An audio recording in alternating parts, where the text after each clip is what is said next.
you walk like a dragon? Can you talk like a dragon? Dance about like a dragon? Can you shout like a dragon? Can you swing like a dragon? Spring like a dragon? Can you give it absolutely everything like a dragon? Can you sing it like a dragon? Sing it! Dudley, Dudley the dragon, Dudley, Dudley the dragon, jumping or singing, playing a game, you're looking for adventure, shout out his name. Dudley, Dudley the dragon, Dudley, Dudley the dragon, the adventures of Dudley the dragon. The Adventures of Dudley the Dragon was a personal favorite of mine growing up. I don't know why. I guess I've always had a fascination with dragons and monsters. I loved Godzilla growing up. I loved Jurassic Park. I liked that other dragon show, Dragon Tales, and I enjoyed Dudley the Dragon. I wasn't allowed to watch this show that much when I was a kid. I remember my mom used to make me change the channel, and I didn't find out until later that she told me that she didn't like me watching it because she thought it was stupid. I mean, she didn't have to watch it. I was the one who was watching it, but for whatever reason, my mom hated Dudley the Dragon, and what's not to love? I mean, look at him. Look at him. Look how happy he looks and how discombobulated he is. Something that I remember about the show is that Dudley was a little aloof. That was silly!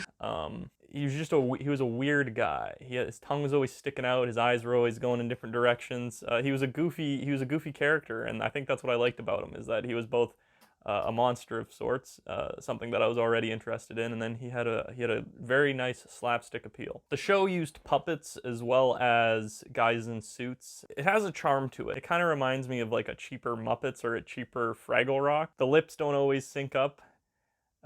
And by not always, I mean most of the time. He rescued me! He rescued me! If not all the time. Watching it now as an adult is pretty weird.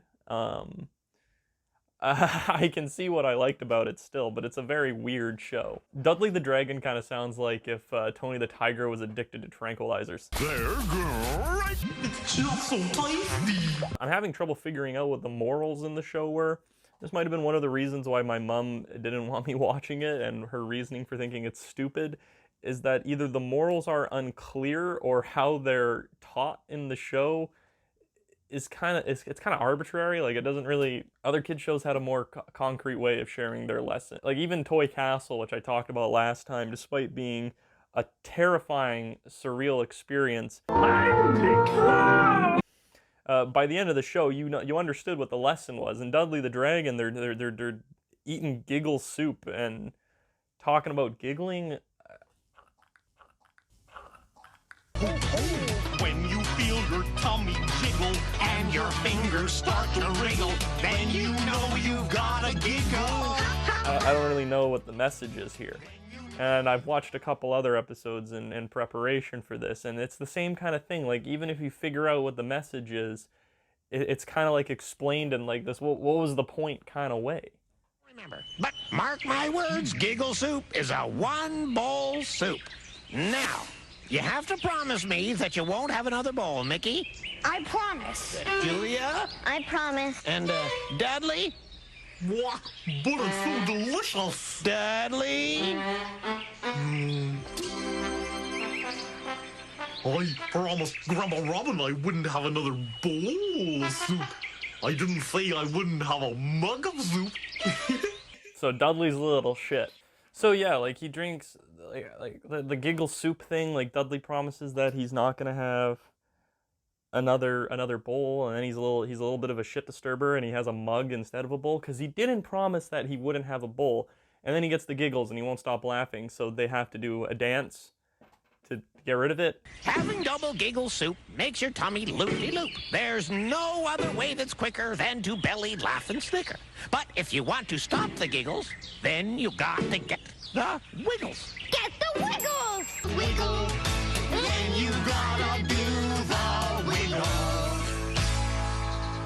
What's the lesson here? The lesson is, I guess, I don't know, like, don't break a promise, or everything in moderation, or don't drink too much giggle soup. The lessons aren't very clear and they're not explained very well. It's like they came up with the structure for the show first, and they came up with the gags for the episodes first, and then they tried to shoehorn a lesson into it. It's as if the creators of the show were thinking to themselves, we're going to do this thing, giggle soup, and then they'll do the wiggle dance, and Dudley will be chuckling up the entire episode. The kids will love it. It's really funny.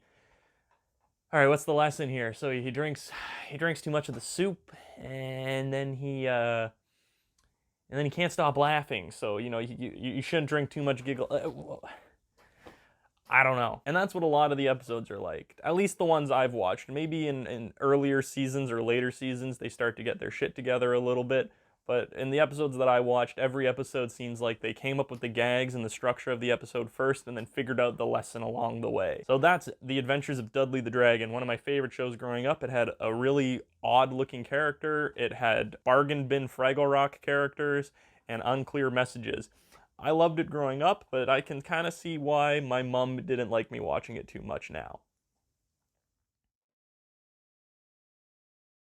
Oh, I could use some help up here.